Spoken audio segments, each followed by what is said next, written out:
I'm going to introduce the guest speaker, and then you'll hear more about this and the work for restorative justice and how it's connected to this fight for police-free schools.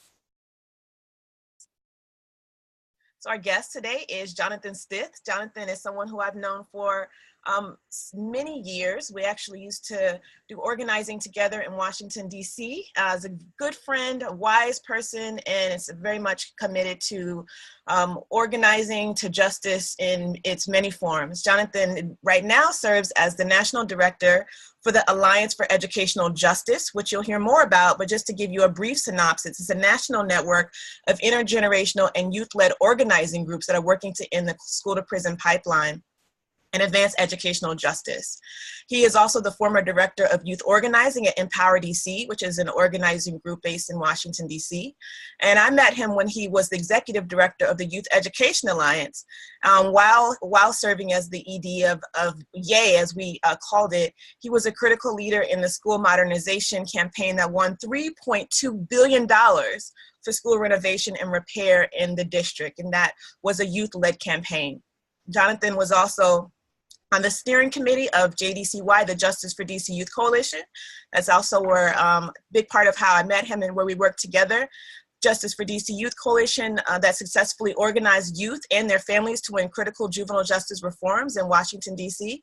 And he's also the founder of Pump Your Fist, a youth activist and organizer training institute that supports the development of youth-led social change efforts across the country. And last and most importantly, he is a father of 3 amazing young people who have also been blessed to meet. And so with no further ado, I'm going to hand it over to Jonathan Stith and also ask him a few questions to into our webinar. So welcome, Jonathan. Oh, welcome. Thank you, thank you, thank you. That was the most uncomfortable. Knowing as much as you know, as closely we've worked together, to be like, have you read my comment, like, oh my God, am I dying? What is happening here? But I'm really excited to be here to talk about the work that the Alliance is doing and young people are doing in its connection to restorative justice. So I'm gonna take over the share screen and use some slides to kind of walk us through the topic for this evening or this afternoon. So here we go. Boom. I'm the National Director of the Alliance for Educational Justice. AEJ is a 30-member youth network of youth organizing groups and intergenerational groups that have been working to end the school-to-prison pipeline. We came together in 2008 with the culmination of the reauthorization of No Child Left Behind, as well as the new Obama administration, to really see if we could move federal policy and really challenge the school to prison pipeline. And so that's how the Alliance came together through the years, helped kind of shape some of the federal guidance on school discipline that is now being up for potential rescindants, as well as really championing campaigns around restorative justice. And through that journey, kind of now arrived at this new campaign around police-free schools, and really this idea of kind of thinking about how do we think about safety, particularly for communities of young people of color. So I'll move into the slide. So the next slide. So that's me. Woo, where did it go? And so part of the story around, I guess, how we arrived here is the story of Nia Kinney, who was the young woman in 2015 who recorded Officer Fields choking and slamming another student, Shakara, in a math class. And in addition to that, she stood up and, you know, basically asked the officer to stop, like saying she had enough. And that she ended up being arrested and being charged with felony charge of disturbing education, And young people in the Alliance were really moved by the story and her bravery, right? Not only what had happened to Shakar, but also Naya's willingness to step up and really defend another student, right? And so one of the things that they did as they were been practicing and learning restorative justice is they started to write and gather kind of love notes from other young people all across the country, really supporting Shakar and in support of Naya. And so the picture in the background is us at the 2015 Funders Collaborative for Youth Organizing National Convening, where we brought Naya to North Carolina to meet the young folk in the Alliance, and for them to get a chance to deliver their love notes. And this is on them on stage after reading the love notes before 400 other youth organizers and pledging to be a commitment to really defend Naya and Shakara, as well as to build a movement to really challenge police presence in our schools. Before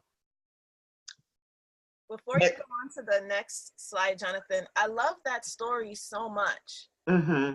It is so powerful. And you mentioned that that took place at an event that was hosted by the Funders Collaborative for Youth Organizing. And there were all these youth organizing groups that were there, many of which were part of the Alliance.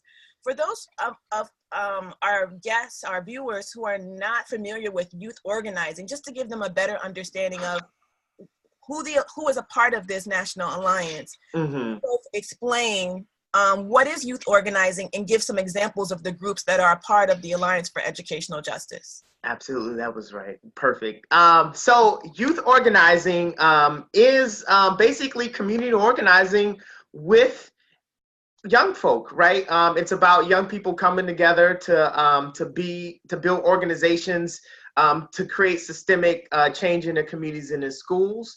A lot of the groups in the Alliance are, we cover about 14 different cities across the United States. So some of the groups kind of even ones pictured next to me in the green shirt, that is Power U in Miami. And Power U is, again, an intergenerational youth-led organization that has been working around winning restorative justice and have pushed the Miami School District to adopt restorative justice as its preferred methodology around school discipline. And Miami is kind of the third largest school district in the United States. And then in the center is Naya. On the other side is a student from the Philadelphia Student Union. They're one of the groups who are featured in our report. The Philadelphia Student Union, again, they organize a broad history of youth organizing. In fact, a little tidbit of history, Johonna and I's first production together was an article talking about structural violence in the Philadelphia school system. This had come after the thousands of young people had taken a pledge, this kind of nonviolent campaign pledge, and again, pushing the system in Philadelphia to be one of the first school districts in the country to adopt restorative justice. They later returned in our conversation when we started talking about some of the assault acts, and particularly the assault at Ben Franklin. And then the last two folk are young folk from New York with a group called the Urban Youth Collaborative, which is a culmination of a coalition of 5 or 6 youth organizations in New York. And they have been really working around, they were probably one of the first groups to kind of win data around school policing and school discipline. And currently they have a campaign around ending citations and arrests in New York City. So, so those are some of the examples.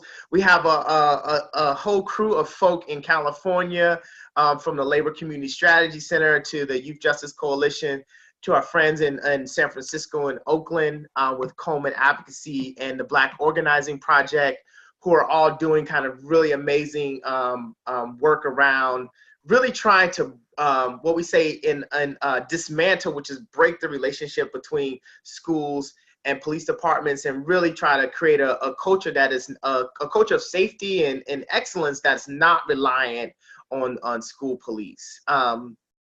Did I answer it? Absolutely, absolutely. Thank you. I think just highlighting one of the things that you're saying early on, because I think this is so powerful, is for people to know is that one of the main ways that we're getting policies, practices, and structures for restorative justice in schools is because the students themselves have been organizing. They've been the ones creating the positions, changing the policies, winning the data. And oftentimes, I think a lot of people don't know that young people have been a major force behind these policy changes.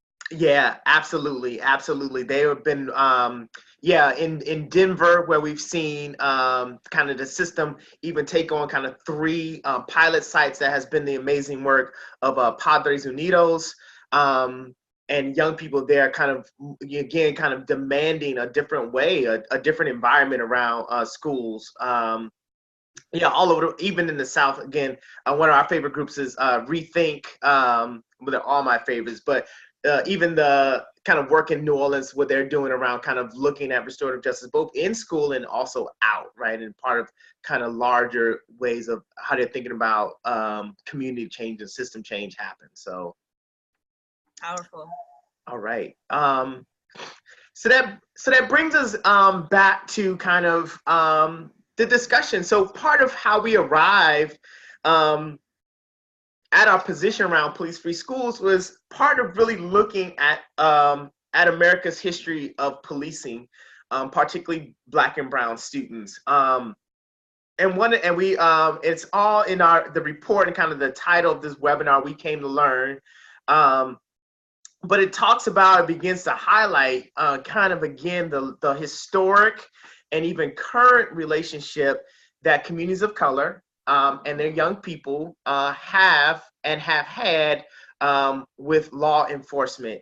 And part of what we wanted to be up to here was really to talk about kind of almost as if, we have kind of accepted there are two Americas, there are kind of two types of policing that happens in our schools. And so while we see and we feel the deep tragedy around what happened at Stoneman Douglas, we often also understand the impact that kind of the widespread reliance on over policing has for communities of color, and that has had historically, and that kind of even extended. So the report kind of looks back at that. I think we really learned a whole lot in doing the research, thinking about the history, and then also cataloging what has been young people's resistance and kind of fight back to policing. And I think one of the things that really kind of wowed us was like our call for police-free schools. While we believe it's timely, it's not a new demand, right? That as young people have been walking out of schools in the 50s, in the 60s, and some of the kind of Black Power student walkouts, right?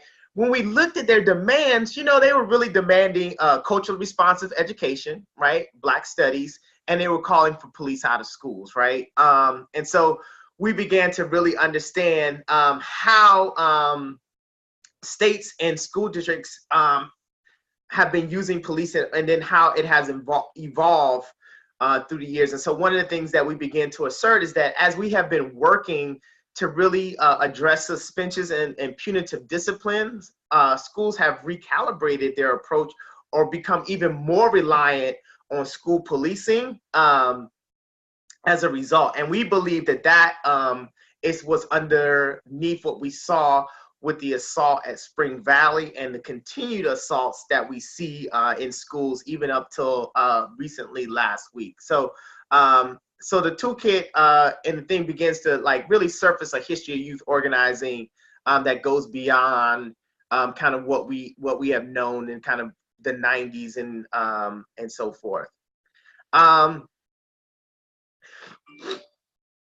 Then this slide is really just also then talking about kind of what about police in schools today, and really again understanding the historic inequality that it is represented, but then also talking about it currently. So one of the things we know from data collected by the Federal Department of Education is that 1.6 million students attend a school with a school police officer, but not a counselor. And we think that is a really, really important fact, and kind of, again, kind of pointing to us a systemic equality that's happening in our system, in our education system, as well as we are clear that the majority of those, that 1.6 million, are Black and brown students who attend a school with a police officer with no counselor. So we also believe that, again, it's aligned with kind of the extension of the racialized kind of punitive discipline that we saw, and that we begin to understand around issues around like suspension. The other fact that we looking at and now understand is that Black students are 3 times as likely to attend a school with more security personnel than health personnel. So again, this quality around kind of where are we putting resources in Black and brown schools, and it seems like systems are putting them into more policing and not into counseling, and really the kind of services supports that we know are developmentally appropriate and will generate kind of just different responses. So for us, and then as restorative justice practitioners, we believe that's also part of when we say security, mental health personnel, we're also talking about restorative justice counselors. When we're talking about school counselors, when young people talk about it, they're also imagining restorative justice counselors, right? And so for us, it is a real question around kind of our strategy, one of our strategies around how do we begin to talk about kind of, again, the systemic investment in policing in Black and brown schools and move towards a divestment there and an investment in supports and restorative justice. So again, this is talks about kind of what we know about policing, right? So 24% of elementary schools have some sort of police that can, and when we mean that, what we mean by that is that that can be from kind of deployment, like being there during specific times, to being embedded in the school full time, or some kind of contractual relationship between the school and a police department. We understand that 42% of high schools have some sort of police. And again, what we know from the data is that 51% of high schools with Black and brown or Black and Latino enrollment have some sort of police presence. And the data was not on this data point in the reports, is also kind of a tipping point that the research suggests that as a school becomes Blacker and browner, it approaches having police in schools. And so again, we understand what's happening historically, but also what's happening currently.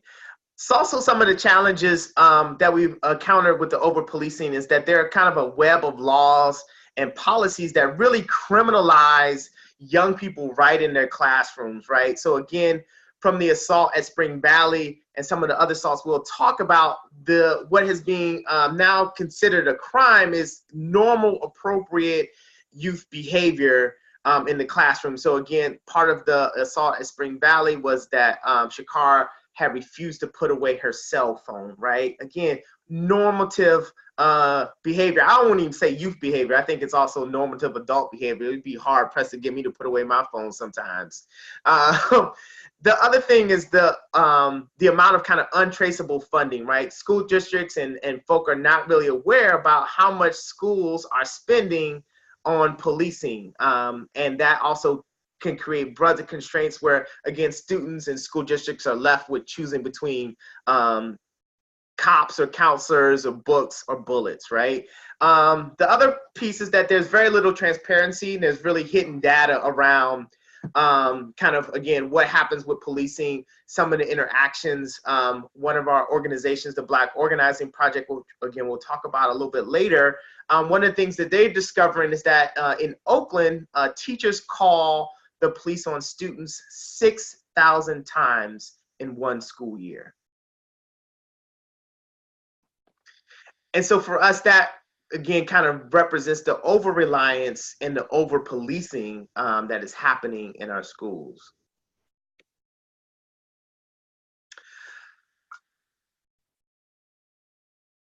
And then the second piece around our work has been also beginning to document what we're calling assault acts. So again, after the assault at Spring Valley, young people in the Alliance really began to look at the issue of school police violence, and began a project of beginning to document the assaults that were happening, to call them assault at, and then add the school that where it happened, as well as figure out ways to help communities rapidly respond in those situations, to hold schools and communities accountable, and to really kind of regenerate some sense of safety. And so for us, we define assault as simply when a school police officer or school resource officer hurts or harms a student for any reason. And that we understand these assault acts as part of a system of state violence, that is government power that hurts, government power that harms. And these assaults bear witness. And so if we look across the trek of the assaults, the two folks far left is the assault at Woodland Hills. The first two pictures are the assault at Woodlands Hills. Recently, this assault has made it all the way to the federal court, where young people have won a settlement against the Woodland Hills School District for kind of systematic abuse around with police that involved the principal as well as the superintendent, and the police officers in that school. The picture next to it is a picture of Keyshawn. Again, Keyshawn was questioned by a police officer around what was believed a cell phone or a stolen cell phone, to which he replied that he didn't have it, and then him and the officer exchanged words, and the officer called him the F word before punching him so hard in the mouth that his front tooth was knocked out. The second one is Brittany from Florida. Again, she was body slammed by a school resource officer, I believe at lunch. The third one in the middle is again the assault at Spring Valley. The next one is the the assault at Ben Franklin that happened in Philadelphia. And this was an AJ member, Brian, who was choked out by a Philadelphia school police officer for trying to use the bathroom. And then the last one was in Baltimore, which was the assault at Reach. And here, this was a police officer seen recorded smacking and kicking a student for being tardy. And so what we know about the assaults and what we've seen and been able to catalog kind of at the bottom of the screen is that all of the assaults that have happened have revolved around incidents of school discipline. Again, normative behavior. A young person thinks another young person took their cell phone. Instead of it being an opportunity to practice some restorative justice and practice kind of new ways, it turns into a violent assault and a criminal offense, right? The young people often charged with felonies as well as being assaulted. Again, with the issue with Brian, again, was trying to use the bathroom, didn't have a hall pass at the last hour, at the last school period of the day, right? And then the assault at Reach, a young person being tardy. And again, what we've seen, like in some examples, like the one in Detroit, a young person was assaulted for simply trying to use the elevator, right? And we believe that all of these assaults are all things that could and should be handled by restorative justice. And so that really kind of cemented our sense of kind of why this is a really important issue and why we really want to call for police-free, take a radical position of calling for police-free schools as a means to call it interstate violence. And we're really what we want to do is try to also create space for restorative justice to be planted instead. And we don't believe that can happen as long as school districts continue to be reliant on school policing and over-reliant on it to handle school discipline. I'm gonna pause here again. Thanks, Jonathan. You just shared a lot, and I think it is really helpful to take a pause here just to one grieve what you shared, this state violence, right? That does have a real impact on the bodies and spirits of the people that you have just shared their stories, but can also have an impact on the bodies and spirits of those who are joining us, particularly if anyone is joining us who've experienced state violence and these are other forms. So I just want to encourage you all to take care of yourself as you need to, as you're hearing these stories, but also just to take a pause to just honor these stories as well. Thanks, Jonathan. Mm-hmm.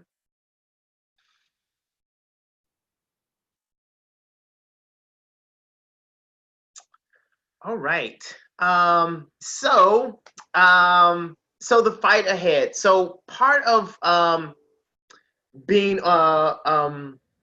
organizers is the first thing we do is kind of try to figure out who has won this in the world, right? Is it possible to actually win police-free schools? And so when we started to research and really look at ourselves and our movement, we realized, again, kind of grounding ourselves in history and looking at the now, that groups have used kind of about 6 different strategies to really push for police-free schools. And we believe that a combination of these strategies are necessary to really get at what we say calling for is dismantle, which is, again, kind of breaking the relationship between school districts and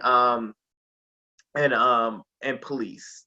But our first strategy is decriminalize. And what we mean here, and I think where this touches, kind of restorative justice practitioners, is that we really need to come up with sound strategies that really decriminalize student behavior in schools. Again, young people are, particularly Black and brown young people, are being criminalized right in their classrooms for, again, what is normal youth behavior. One extreme example has been the state of Missouri, which at the beginning of the year passed laws that made fighting a felony offense. And so, again, just kind of the wide range of what we mean, well, how fights can be and what that looks like, just that criminalizing aspect of that. I was in Dallas recently doing a workshop, and the young folk there, they were sharing their experience around a young person that they had seen get arrested for a fight. And when Tyler, who's the lawyer from the Advancement Project, asked the young folk, did arresting the young woman's, did it help her? They all unanimously responded no, right? And for many of them, this was their first time actually really learning about the school to prison pipeline. So for us, it was really clear around kind of young people understand that criminalizing them in their classrooms does not help their education, or it teaches them quite an education. So really looking at kind of where students are, what students are getting arrested and cited for. Again, it's oftentimes being late. Very similar to what we saw with suspensions, where they were getting suspended for willful defiance. We're seeing the same, those same now kind of willful defiance and insubordination now being criminalized. The second strategy is deprioritize. Again, we young people imagine schools where calling the police is the last resort, right? And that, again, understanding Black and brown young people's historic and, again, current relationship with police. Again, young people seeing their peers being shot down unarmed, coming, again, what we saw, even with, again, like the assault at Haynes Magnet just happened, right? Like, how do we make calling the police last resort? Again, thinking about Oakland, and that the school system calls the police 6,000 times in a school year. How do we train and develop just a different response from systems, different response from teachers, that calling the police isn't the prioritized, right? Being clear that we could be signing a young person's death warrant, or in calling for that. The third one is divest, right? So again, how do we look at how systems and school districts are investing in policing and trying to move that to be invested in cultures and practices like restorative justice. We also ground ourselves in the kind of divestment strategy around kind of the Martin Luther King and what he says about budgets being moral documents, right? And that the more we pour in to the criminalization of young people, particularly Black and Brown youth, it speaks to a moral orientation of our country that we think needs to be changed.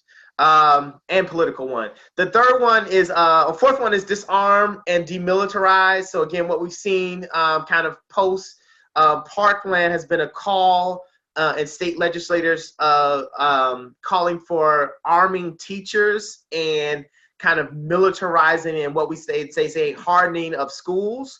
And we just think that that is not the best way to go, and that definitely does not work for Black and Brown students. That we're really concerned about what happens when you arm the bias in the classrooms that is oftentimes embodied in teachers, what danger that presents for Black and Brown students, as well as what does it mean to be equipping school districts and school police with military-grade weapons. As we saw in LA, the back picture of here is young people from Fight for the City in Los Angeles, where they waged a really courageous campaign to move their school police department to send back military-grade weapons that had received from the federal 1033 program, right? And asking, why does the school district need tanks? And who are they really there to protect, right?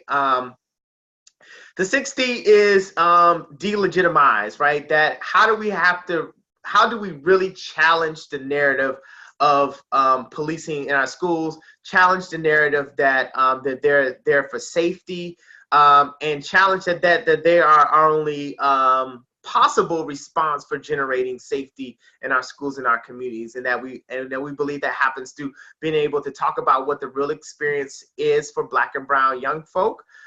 Going to schools every day with police and metal detectors, the kind of criminalizing that it has, as well as looking at the data and the spending. And again, that leads us to the last D, which is dismantle, right? Which is the overall call around how do we break that relationship between school districts and police, and create a new arrangement between schools and restorative justice. I'm gonna pause here before we go on to the next slide. Thank you, Jonathan. That was incredible, and definitely look forward to hearing more about how these strategies are being worked out now, even as this campaign is getting started and more underway. Mm-hmm. When you shared one of the stories earlier, you mentioned the Advancement Project and an attorney from the Advancement Project, and I know that the Alliance for Educational Justice, you all released this report in collaboration with the Advancement Project. Can you just say a little bit about what the Advancement Project is for those who are not familiar before you move on to your next slide? Sure, and I did it anyway, but well, there they are. We just put them right there. So the Advancement Project is a civil rights organization that has been a real ally to youth organizing groups all across the United States. So they provide a wide range of kind of legal support, comms, as well as strategic organizing supports to groups who are working around school discipline, and we're part of helping to write the We Came to Learn report. Also helped us do an action camp, and it's been kind of a real solid partner in helping us build kind of a movement for police-free schools. So we love them.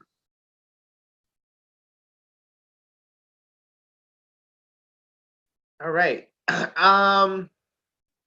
So again, I guess in summary, kind of the campaign and then the report that we wrote, We Came to Learn, and you can find it online at the Advancement Project, We Came to Learn. The report includes all of the graphics that we use so far, talking about the 1.6. It lays out and goes into the history of school policing, as well as it talks about and highlights 3 case studies looking at our work around the assault at the Black Organizing Project's work around police-free schools and the death of Raheem Brown, who was a young person who was killed by a school resource officer in 2010, and had been the basis of their push around police-free schools. It also chronicles the story of the Philadelphia Student Union and their courageous defense of one of their members that we saw on the other slide at the assault at Ben Franklin, and how they used that moment to really launch into a campaign and win some systemic changes around the school from the school district. A couple of them being kind of reduction in policing, a complaint system. The Philadelphia School District became the second school district to have a complaint system around policing. Again, this is something that we're discovering, like the kind of, again, lack of accountability that's happening. And then I think that was it. And then so those are what the report begins to look at. And then kind of what it does is it offers a deep dive, again, analysis of school policing.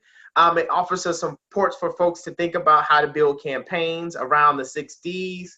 It also gives communities some tools to be able to talk about school police budgets and data and oversight, as well as it offers a kind of a hammer to the current narrative around policing, and offers an opportunity to build new narratives around policing that center the experience of young people of color and what they define as school safety.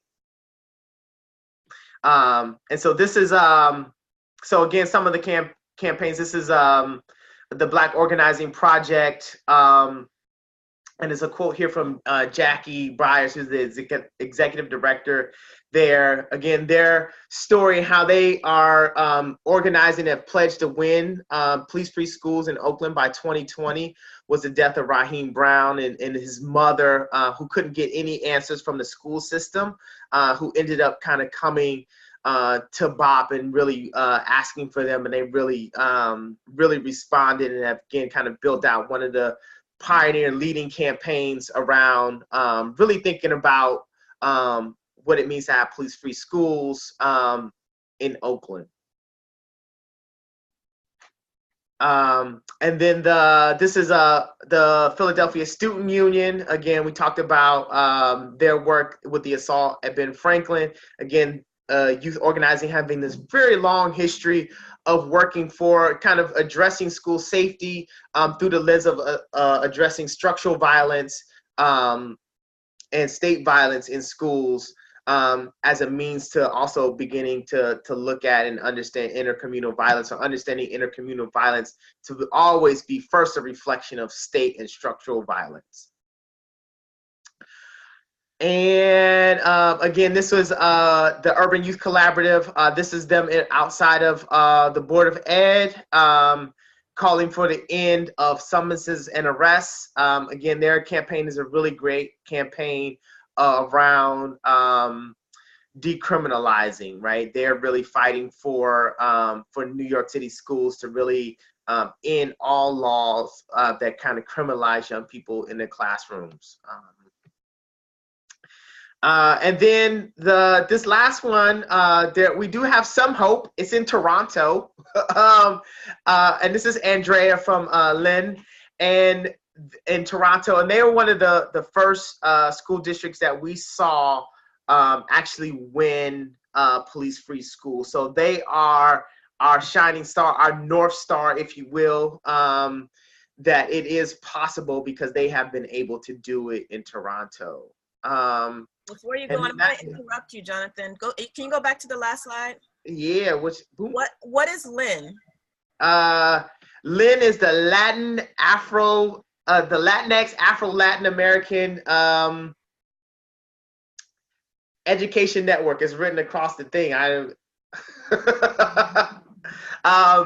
they are, I believe, kind of a network of kind of all those different identities, also LGBTQ parents and youth, as well as they work very closely with Black Lives Matter Toronto, in really kind of building out the campaign.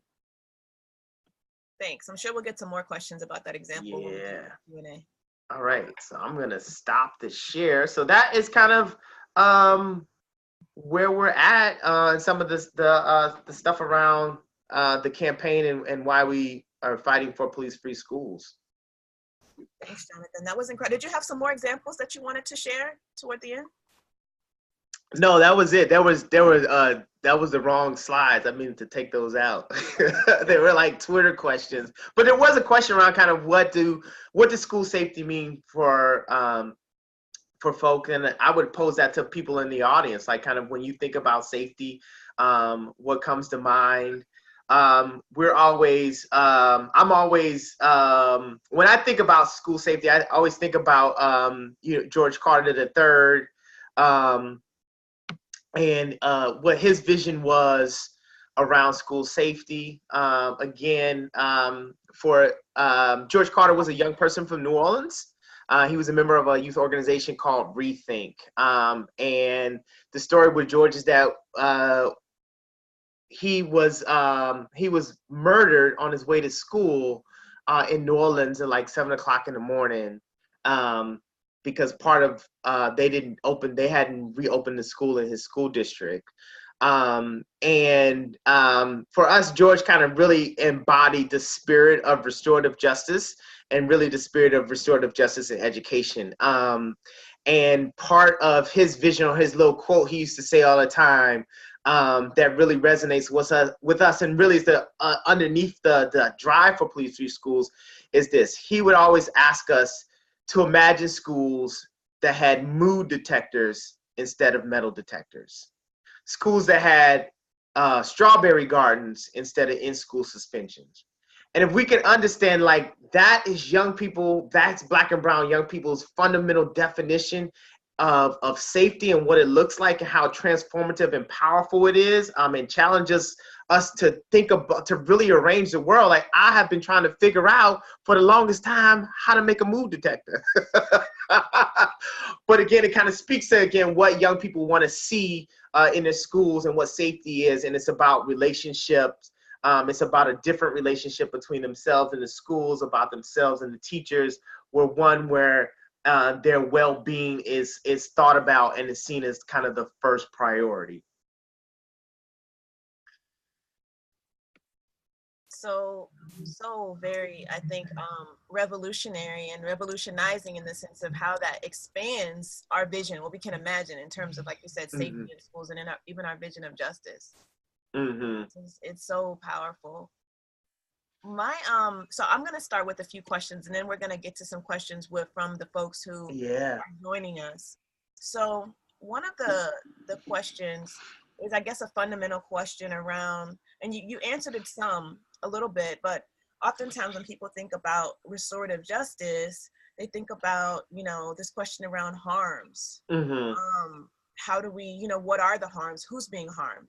And you talked about how one of the ways that you came to this conversation around the police-free schools is through the gate of organizing for restorative justice, and I also know through young people naming what are the harms that they experience, what are the harms for them that need to be addressed. Can you talk a little bit more about that, kind of those perspectives around what is the harm and who's being harmed, and how that is connected to what became this campaign? I feel like from the assault, from young people's response to the assault to now, it has, underneath that has been this impulse and vision of restorative justice, this kind of articulation of that belief around what justice and fairness can look like in the world. And so, it has been, again, kind of a guiding light for us, and really thinking about kind of, again, how do we create schools where restorative justice can can flourish, in being kind of also restorative practitioners in organizing, right? That required us to be able to, be able to speak our truth in circle, right? To be able to tell what has been the harm, the systemic harm, and even the individual harm that has come to young people, particularly Black and brown youth, in the school districts, and then figuring out in circle, how do we begin to build systems to address that? How do we transform culture to really realize a vision where everyone in the school feels safe, everyone feels respected. What we've seen with young folk, and I think this was some of the really exciting work of Rethink that currently happens in New Orleans, is also how young people also understand restorative justice, not about also kind of that circle, but also a circle, a part of a bigger circle that can transform this country, right? And that if we can really land and practice restorative justice in our schools, they believe that begins to be the kernel from which that society can be transformed, right? If schools' first response is not police, then it's possible that society's first response is not police, right? And that if school's first response or first greet is to check in on your mood, we believe that we can also create a society for that. And obviously young people believe that new society also begins with them, kind of in the spirit of the Baltimore Algebra Project. And they're organizing, they always have this kind of demand on self, right? What are we asking of ourselves in order to make this change, right? And it is, there have been a kind of a real commitment to the embodiment of restorative justice as a philosophy, as a way of life, as a political ideology in some ways, and in a lot of ways, a hammer to really reshape schools, to reshape society. This one of my follow-up questions doesn't directly connect to what you're just saying about this larger vision, which I think is really important in terms of what you're saying about young people. And I think this is also historical, right? Kind of youth organizers, young people being always at the helm of so many of our movements to reshape society. And a lot of that work is starting in schools. Mm-hmm. But this question goes back to what you just talked about. When I asked you about the harms, you said, well, obviously, in part you were saying this is all of those assaults that have happened. Those are mm-hmm. part of the core harms, the state and structural violence that, and particularly these examples of state violence that this campaign grew out of, naming that as core harms. But just a specific question, when you showed that map, there seemed to be, I don't know if you want to go back to it, but there seemed to be a concentration mm-hmm. along the East Coast and the South. And I was wondering, is that because that's where AEJ chapters are that are documenting those assaults, or is there some other reason that there's a concentration in those particular regions? Yeah, that it happens. And I think that is, it's a curious question. We're still trying to really figure that out. We know it's not from the groups, right? Like part of our process in documenting the assaults has been also the use of news media, as well as, again, kind of the kind of it being out there and receiving calls and stuff like that. My sense is that probably lines up with where the concentration of Black and brown students attend schools. And with the South and the East being the highest some of the highest concentrations of Black and brown students in public education. But that's just a theory. We'll have to figure that out for the report part 2. The data. So getting closer to some of the questions that are the folks joining us want to know. One of these is related to that, and that is, I know that, so how does working with the police currently there, in terms of some of the work that, for example, I believe that Philadelphia Student Union has done some work around training police, that they've actually, one of their wins, I think first a few years ago was actually having students, winning the ability for students to be able to train those school resource officers in their schools. Right. And some other people have been doing, even here at the Zehr Institute, we've had some an online course on policing and restorative justice. So how does some of that work around reform, even in regard to restorative justice, fit into this long-term kind of abolitionist abolitionist vision?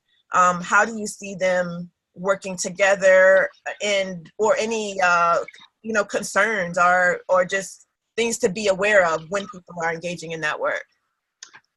Yeah, I think that there is. I think that it can be a particularly challenging conversation, particularly for those of us who are longing for a different relationship with law enforcement.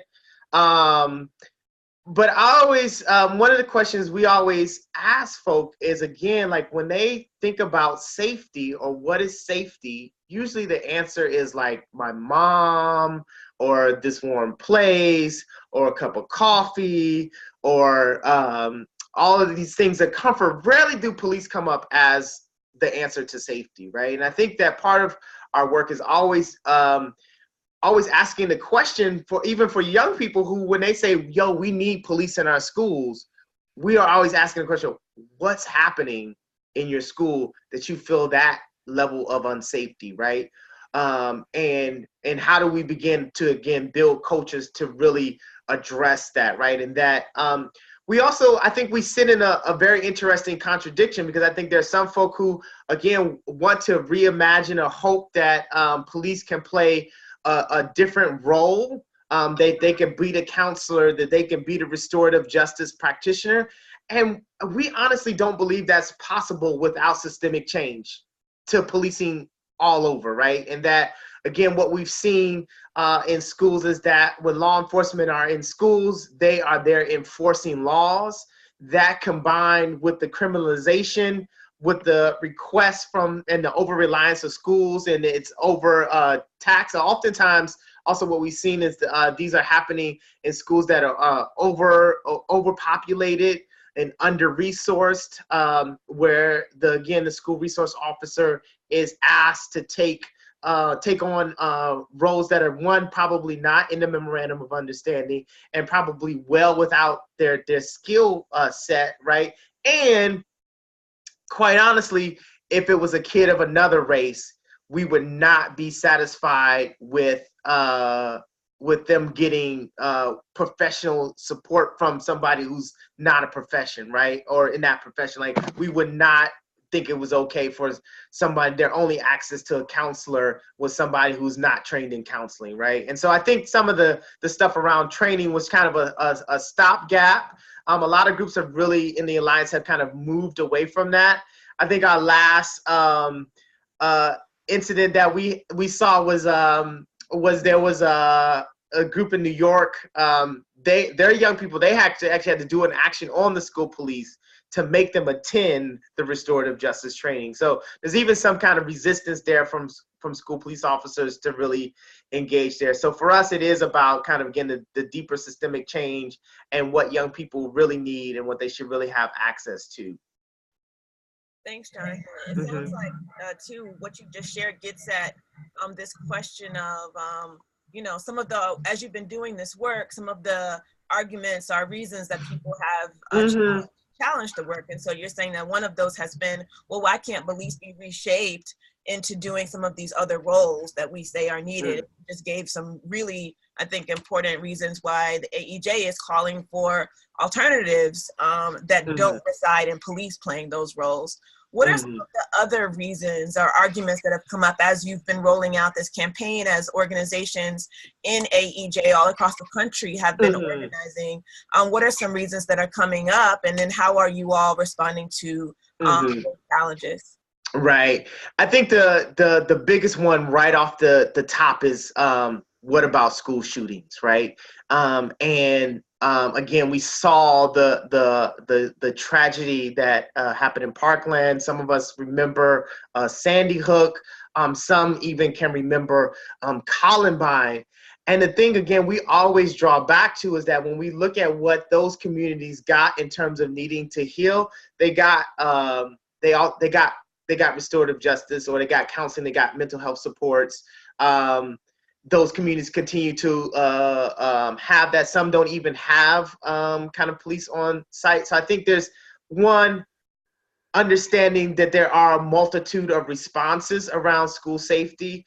I think the other thing that we've kind of been fact bunking or myth busting is that it was the Promise program, which was the restorative justice practice program in the Broward County School District, that led to the school shooting, right? And there has been independent reporting and investigation around that says that that restorative justice had nothing to do with that school shooting, right?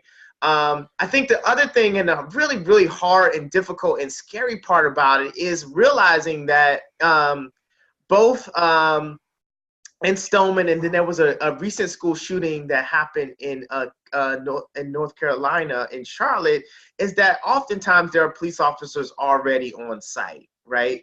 And so police officers, what we've seen is that police officers are probably not, haven't stopped school shootings. And that we can also look at, for every school police officer that has stopped a school shooting, we've also been able to document where it has been a school counselor that has also been able to stop a school shooting, to use their relationship with the person to really get them to stop and to really stand down and to end it, right? So again, what we believe in terms of what safety, creating safety, and particularly safety for Black and Brown students, is not reliant on school policing. Again, I think another one is also connected to that, is the idea kind of our schools are these violent places. And this kind of predator myth that got created in the 90s that justified the crime bill, and everyone is in running around and is crazy. I think that myth still persists and is in operation. But when we look at the stats and the data, the hard number, we see that violence in school crime is virtually non-existent. Almost to the point where they are inventing laws or reasons, ways to criminalize young people to justify their experience. So again, we're saying actually schools have the ability to really generate their safety, really create environments that, again, if there was something happening, there could be an early warning. I think when we look at even what happened in Charlotte, there were plenty of signs that it was happening, that these two young people were in conflict. For those who don't know, what happened was that a young person got into a fight after school on the weekend. Monday, he brought a gun into school, got past, again, the metal detectors and the school police officer. And when he was confronted by the student whom he had a conflict with, he pulled out a gun and fired one shot and killed the other student, right? And then the epilogue of the story is that he was captured or kind of turned over. What happened was he walked into his favorite teacher's classroom and basically talked about what had happened and surrendered the gun to her, right? And she was the one who then alerted the school authorities to the young man being in her office, and that the incident had been de-escalated. So again, for us, it's really about relationship, and the relationship between school districts and young people, between teachers and young people, that again we can generate kind of new responses. And it also sounds like, Jonathan, what you're saying. Oh, you're mute. I can't hear you. Am I still muted? You can't hear me? Now I can hear you. Okay. That is, I think, just a really wonderful story that you shared. Not necessarily, of course, not the part about the violence, but just in terms of it was the teacher that it really illustrates your point. But it also sounds like what you're saying, in terms of what this answer to this question, how you've been answering it, is rooted in a belief in nonviolence. Right. And it seems to go back to, I know some of the work that definitely some groups, PSU was one example, this campaign for nonviolent schools that they rolled out some years ago, but this belief that it's through nonviolence that we're going to create safer schools, and restorative justice is also rooted in that belief in nonviolence, as, you know, saying that we need approaches to harm that are not in themselves harmful. Absolutely, absolutely. One of the questions that we've received is a question around restorative justice being introduced into schools that previously had a police presence. But I'm wondering if we might even expand that, if you could talk about some of the campaigns that groups have been leading and what's already been happening in those schools. So for example, schools that do have a police presence, and the work, how they're introducing restorative justice into the schools, just to give a sense of the ways that youth organizers have been bringing restorative justice through policy change, through practice, through culture change into the schools, schools that already have a police presence, schools that don't. Could you give some examples of that, how that's been happening? Right. Sure. So, New York was kind of one of the, again, right after Philadelphia, one of the first cities to win an agreement from the Board of Education there to put millions of dollars. I think it was about 2.5 or something $1 million into restorative justice programs in different schools. And it's not sufficient, right? And part of where young people are looking for the resources is looking at police, the money that's spent on policing and security, right? And that there's another way. I think very similar to Miami. Again, I think they're probably the best example, right? So again, young people in Miami through Power U, kind of post Trayvon Martin, right? Part of the story of Trayvon Martin's story is how he ends out in that community, that fateful night, is that he had caught his third suspension at school, right? And that he had been confronted by a school security and school SRO and accused of possessing drugs and a screwdriver, which they said he was using to rob, right? And so again, this kind of over-reliance of suspensions, over-reliance on police. This was kind of his third strike. And so his mom made the decision that he needed a new start and sent him to live with his father. And that's, set up the preconditions for that. And so I always remember, again, kind of our story being in Miami and hearing young people talk about that and wondering what would have been different if Trayvon hadn't been suspended that third time, when his mom had sent him out there, right?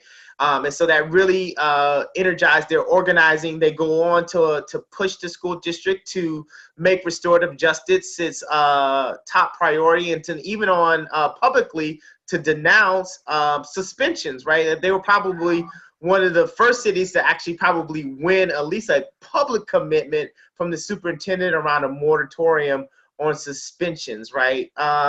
But what we've seen, how it's played out kind of now, is that as they continue to organize around and for more resources for restorative justice in the school district, they would be met with the response that the school district did not have the money. And when they asked the state for it, the state said it did not have the money for it, right?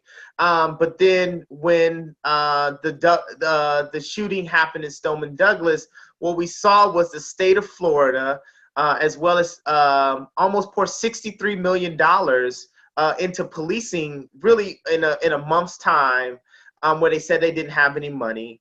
And we saw that across about 200 school districts, and many of the school districts where young people, again, were organizing and asking for restorative justice, being told that there was no money, but then there is money for police officers, right? And so I think that has been some of that experience. And then also trying to win its implementation, right? And so again, what we saw is that school districts and even schools, under the pressure to try to change their behavior around suspensions, have only kind of slightly tried to modify it. And so again, instead of using suspensions, now they're using police officers, right? And so again, that kind of brings us right back to our belief that if we are going to win restorative justice in our school districts, we have to clear space for that, and that begins with really a commitment for police-free schools. And what you just talked about is the divest strategy, right? Mm-hmm. The funding. For a lot of the people who are regularly joining us for our webinars are restorative justice practitioners, restorative justice coordinators in schools. How do you see them connecting to strategies like that in terms of there's the day-to-day work in the schools, but is there some work that you see people working just at that day-to-day level can do to connect to these campaigns around changing the funding to create more resources for the work, for example, that they're already engaged in doing? Yeah, absolutely. I think the beauty of the 6Ds is that it can be picked up by organizers or restorative justice practitioners or advocates or policymakers, right? And so really, yeah, I think that part of what feels exciting and what young people are really yearning for when they talk about restorative justice and what they want is that they're looking for restorative justice practitioners to also be somewhat politicized, right? And that to understand that part of them being there is part of the that's coming to organizing of young people of color. Some they may see or may never seen, because again, I think one of the beauties of youth organizing is that oftentimes they organize and win things that they never benefit from, right? So the organizing around restorative justice has maybe been 10 years old, and so many of them have moved on. So I think that there is a weight and a responsibility for restorative justice practitioners, kind of again around to really understand that it's bigger than the circle, right? And that the work that they do can have a profound impact, not only in the school, but in also the school system. And so, yeah, absolutely. Restorative justice practitioners should be working rigorously in schools to really try to figure out how do they make restorative justice the priority, right? And how do they deprioritize a school or a teacher's response to wanting to prioritize police as a presence, right? So how do you, as a restorative justice practitioner, approach the Oakland school system that makes 6,000 calls to the police, right? What is our answer as restorative justice practitioners? Who should they call, right? And who should be the priority? When we talk about again, the decriminalize, right? Restorative justice, I think practitioners have a real responsibility in schools that when they see behavior that one becomes criminalized and criminalized a lot of times along racial lines, that we have a responsibility to really speak up and really talk about decriminalizing, again, kind of behaviors in schools that are normal, right? So a young person, they get into a fight, right? It is normative youth behavior, right? How do we create different ways that doesn't become criminalized, right? Even the kind of the laws around disturbing education, right? And I think underneath that, for that one, decriminalize is also about conflict, right? How do we handle conflict? How do we understand what our response is, and then also who gets criminalized? I think one of the things they, working with young people in the Alliance, they're really clear about is that restorative justice isn't just about intercommunal violence between young folk, right? They want to have restorative justice circles with that teacher who said something sexist, right? They want to have a restorative justice circle with that teacher who said something racist, or they want to have a restorative justice circle with that teacher who taught something that was white supremacist, and when they challenged them, they used their power to shut them down, right? And how do they deal with that kind of conflict? And how do we understand, again, at least from what we saw, like those are the grounds that oftentimes become willful defiance, right? I stand up, I make a stand for myself in the class, but you have the power to call the police to have someone drag me away, right? So how do we rectify that? How do we really come up with different strategies where, again, teachers are being transformed as part of the restorative justice practice, right? Again, the divest, right? Even if you don't want to advocate for yourself, you can't advocate for young people having access to development, right? And being able to look at how much a school and the school system actually spends on supporting students versus security and suppression and policing, right? And understanding that systemic inequality is connected to some of the behaviors that we see, can be driving some of the behaviors. I think there's also issues around, again, kind of overcrowding, right?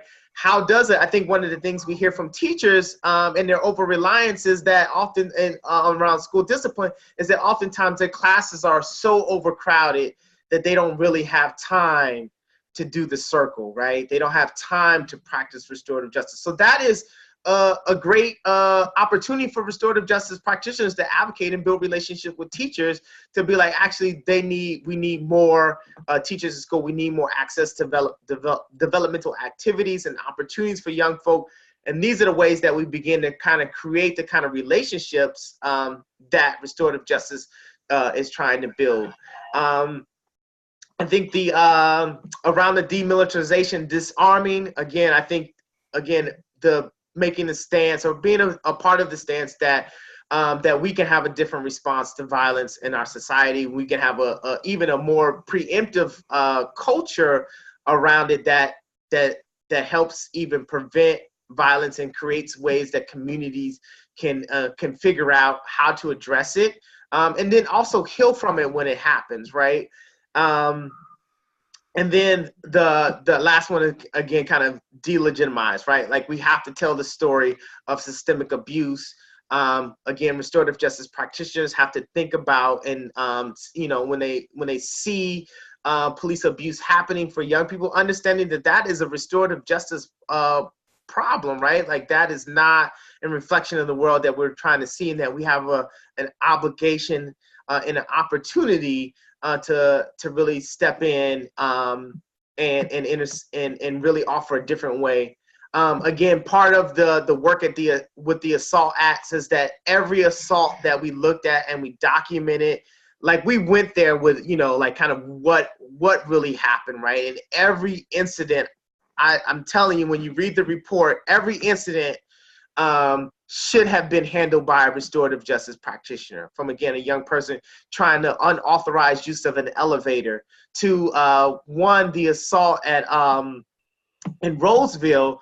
The young woman was body slammed for actually trying to break up a fight between a family member and another student, right? And so, again, there's that. And then also, I think under the delegitimize is really fighting back against some of the stereotypes and stigma that young people of color experience, particularly from adults, white adults, and how do you create opportunities to again help them shift and restore a vision of young people that doesn't see young people, particularly young people, as criminals in their own classrooms. Thanks, Jonathan. You said a lot, and if you don't mind, I want to just highlight a few things.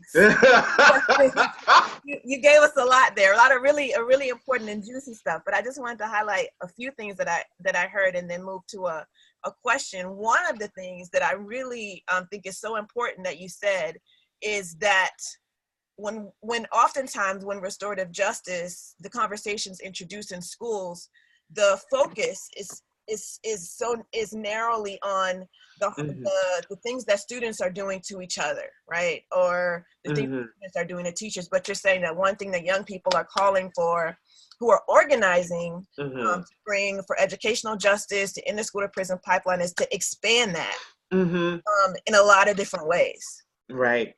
And to expand kind of that understanding of harms or the violence of what restorative justice is necessary for, to include the assaults, to include the curriculum, to include, some of the harms that they Right. experience from Right. teachers To and include the systemic inequalities, right? To understand that the relationship this young person might be have been hungry, right? And this was driving, right? And then how do we understand that as a system and an inequality that's happening in young folks' lives, and how do we build systems to help them meet their needs, or again, whatever the need is, right? I think there is a push for us to really understand, again, a recentering around human need, right? Which I think is one of the really core principles around restorative justice, that young people really dig. And it is, again, for them, it is bigger than that circle. It goes back to that vision that George had. They imagine walking in schools that have mood detectors, and that when they're in a bad mood, there's somebody there to talk to them, right? And that can help them shift that, and that if there is a conflict in the classroom between them and an adult, that they can be able to call on another adult or other young people to help resolve that conflict. That if they heard of a young person seeking to harm another young person or to harm themselves, that there's a response both from the institution and the teachers and in the community that says that that's not okay, and that the way we're going to respond to it in a way that's not going to harm this young person, right? And so I think it is all of that, and just kind of ropes, continues to grow out in a lot of different ways. I think it's tied to even some of the work that we've seen with other groups, particularly like trans youth and bathrooms, right? We feel like that's a restorative justice issue, right? Or connected to restorative justice in creating school environments that is inclusive of everybody, right? That speaks to everybody, towards a society and a world that is built on those same things. And at the same time, with that expansion, there's still kind of this what's most visible. So Right. for example, there's still schools that have RJ coordinators, RJ participants, some with, some without, where there's still a lot of young people, in some cases children, sitting in suspension, right? And so this is actually one of the questions that we have from an RJ coordinator who's at a middle school here in the position, and it's saying that even though I'm here, we still have students sitting in suspension for a lot of different incidents, and then staff kind of feeling like, we get this a lot. I'm sure that some of the organizers probably have been hearing a lot of this, but this staff response is kind of, well, the kids, the students, they can do whatever they want, and there are no consequences for them. This is kind of the quote that I'm reading. So how do you combat, I guess, that sense, or how have some of the organizers, young people organizing in schools, combated that idea? And with that, so one is like combating that idea of kind of, with the absence of suspensions, policing, et cetera, right. Students can do whatever they want, no consequences. Right. And then I guess the other one I'll ask is what lessons have been learned from the organizing work about the time that it takes for restorative justice, and the various kind of ways we've talked about it to be implemented. So it's not just kind of a, we're gonna do this overnight. We can train overnight. We can, so what are the lessons learned around the kind of combating this idea students can do whatever they want? Right. It's really taking the time to train and implement it. What lessons have been learned from your work around that? Yeah. I mean, quite honestly, usually when we hear that, we think that's probably somebody who's struggling with some little racism, right? And that this notion of kids being out of control only seems to apply to the Black and brown kids, right? And I think that's some of the sad contradiction that we sit in around school shootings, right? It's like, well, no one's saying the white kids' schools are out of control. No one is saying the Stoneman Douglas, it's individualized, right? But when one of our young person act out, then it becomes all the young people acting out, right? And I think there's some challenge there that we really have to do as restorative justice practitioners when we hear that, And then underneath that, I think there's a real question again around relationship, right? Like what is that? That speaks to a really out of whack transform relationship. And I think that if for us, that's embodied in the title of that report, right? The report is titled "We Came to Learn," right? And that's not the title I had wanted, but it was a quote from a young person from Miami, right? He's like, yo, we come to school to learn and we get greeted and treated like criminals, right? From the moment we walk in to every interaction, right? And I think that, so for us, like when we hear that, we're like, yo, young people come to school to learn, right? And if we were to even, take on our darkest imaginations, right? And looking at young people who are maybe at risk or having a hard time connecting to school, even when they show up, they showing up to learn. They have so many other things that they can do or be a part of or, move towards instead of being there. So again, for us, that is that piece. And I think that's also part of the work around restorative justice practitioners. I think particularly working in school districts that serve Black and Brown students, you have to have a really strong anti-racist orientation and practice and really an anti-oppression one to really understand what's happening and to offer ways to be transformative in that moment, as well as being able to figure out what are the systemic things. So, and they tried it in LA, and the LA school system is still alive, right? They haven't burnt down, because we heard the same thing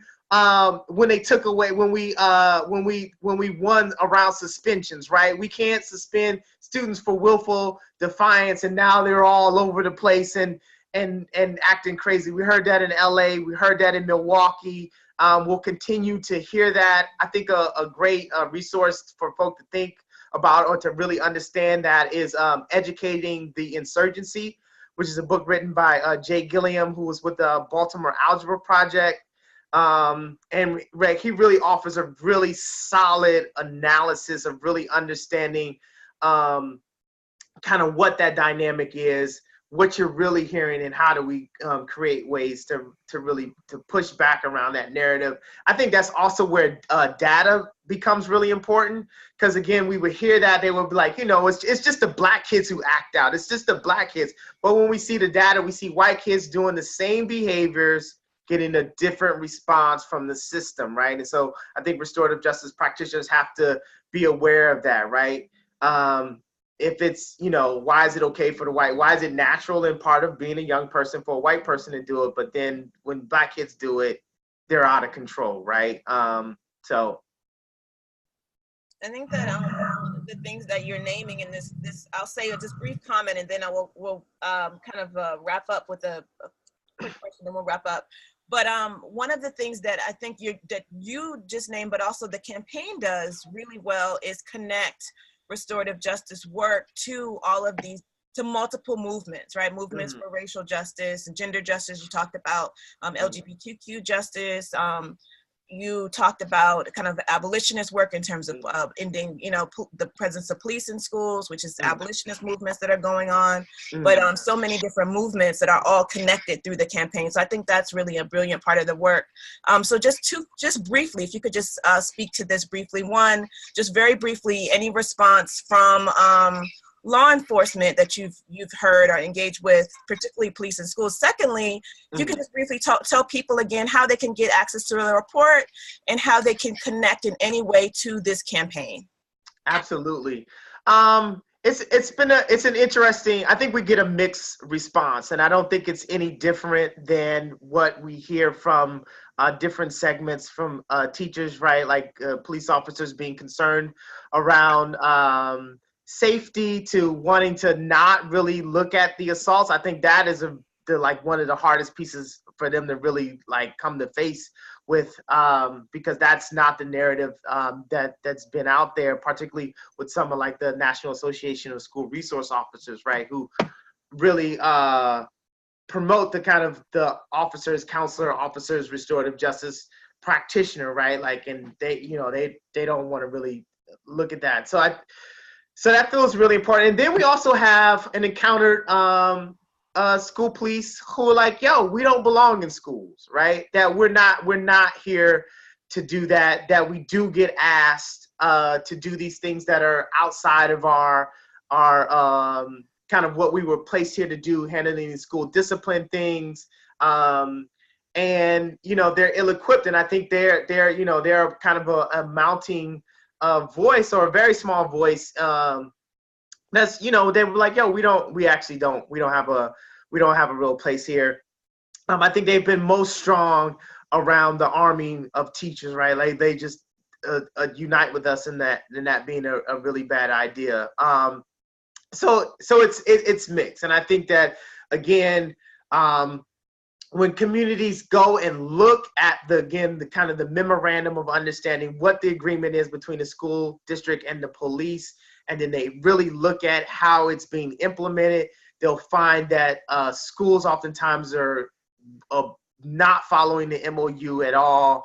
And those always lead to really dangerous grounds for school districts. I think the probably most exciting thing is probably maybe looking at what has happened in Woodland Hills post the assault there, right? They still have police in schools, but they have kind of tried to create a really different culture in terms of that's just not what they're there for, right? They've gotten rid of the tasers and demilitarized, they deprioritized, right, on some of the stuff, and, you know, really found ways to do that. So I think it's a wire. So the report, folk can pick up the report. We came to learn. It's both a report, and then the second part is a toolkit. Folks can find it online at the Advancement Project website. And then this coming Tuesday, we're going to be doing a national youth action in Washington, D.C. ahead of what the recommendations from the DeVos administration, which we believe will call for the hardening of schools and more school police officers. And we don't think that is the response. And that's not what young people have been calling for. Again, young people in the Alliance were part of the millions of young people who walked out of school on 24th. And amongst their demands around addressing gun violence was also addressing the issue of police in schools, which was really kind of not part of the narrative. But if you go back, a lot of the young people call for mental supports, they call for counseling, they call for restorative justice, but they did not call for police, and they did not call for more police. They called for deeper investment in development of themselves and their communities. And so we'll be in DC doing that, and then also we'll be hosting a Hill briefing with Congressman Scott to again talk about what young people's vision is for safety, and moving towards, you know, schools that have move detectors instead of metal detectors. Thank you, Jonathan. All right. You have given us a lot to think about in this webinar. You've given our guests a lot to think about, what it means to put young people at the center of this work and really listen, or not necessarily put them at the center. They've already taken the center, but what it means to follow their lead and really to broaden the vision of this work. So I really want to thank you for that. Encourage people to check out the report at the Advancement Project website, and also visit the Alliance for Educational Justice on Facebook to learn more about what groups are up to. So thank you so much again, Jonathan, for joining us for this really, really important webinar topic today. Oh, thank you. And with that, we'll pass it to Michaela for brief announcements about some upcoming webinars and other events here at the Center for Justice and Peace Building. Thank you so much, Jonathan. That was a wonderful webinar that you gave, and I really appreciate it. My name is Michaela Waters-Crittenton, and I'm a graduate student at the Center for Justice and Peace Building here in Harrisonburg, Virginia. I work as the graduate assistant for the Zehr Institute, and I have just a few announcements for everybody. So these are our upcoming webinars. If you'd like to check out the dates and register, you can visit our website there at the bottom of the slide. So Strategies for Trauma Awareness and Resilience, otherwise known as STAR, is a research-based training program that brings together theory and practices from neurobiology, conflict transformation, human security, spirituality, restorative justice, The program is designed for individuals and organizations whose work brings them into contact with populations dealing with current or historic trauma. Again, if you'd like more information, you can check out the site at the bottom, and there are dates listed here. The Restorative Justice Graduate Certificate is an 18 credit hour certificate with equal focus on conflict analysis and practice. It focuses on restorative justice along with some electives that can focus in on monitoring and evaluation, psychological trauma, a host of other things. The certificate can be completed through a number of courses offered through the Summer Peace Building Institute, or a combination of one semester on campus and one summer term. You can always visit the website there at the bottom for more information. RJE, if you're interested in the intersection of restorative justice and education, we offer a Master's of Arts in Education with an RJE concentration, or a 15-hour graduate certificate in restorative justice and education. And that can be used in a variety of professions working in educational settings. We also offer a Master's in Conflict Transformation and a Master's in Restorative Justice. The curriculum is practice-based and ideal for individuals looking to be reflective practitioners within their chosen field. I'm a part of the MA in Restorative Justice, and it's amazing. And last but certainly not least, we encourage you to visit the Zehr Institute website, which has information for upcoming webinars, events, schedules, and serves as a repository for webinars that are linked to YouTube. The recording for tonight's webinar will be available within the next 48 hours. That does conclude all of my announcements. So here is Dr. Johonna Turner with a few closing remarks. You're on mute. Thank you, Michaela. Thank you all once again, all of the attendees for the webinar, and thank you once again, Jonathan. Jonathan Stith is not only an organizer, an educator, he's also a writer, and he has actually a chapter in an upcoming book that was edited by the Zehr Institute that came out of our work on social movements and restorative justice, what it means to look at a restorative justice as a social movement. So look for that when that information comes out. But thank you again, Jonathan, for the incredible insight that you've given us about this campaign. I encourage people to think about how this work on this campaign can inform the work that you're doing at the local level and in the schools in which you might be working. So thank you all again, and good evening, good morning, wherever you are. Have a wonderful rest of the week. All right.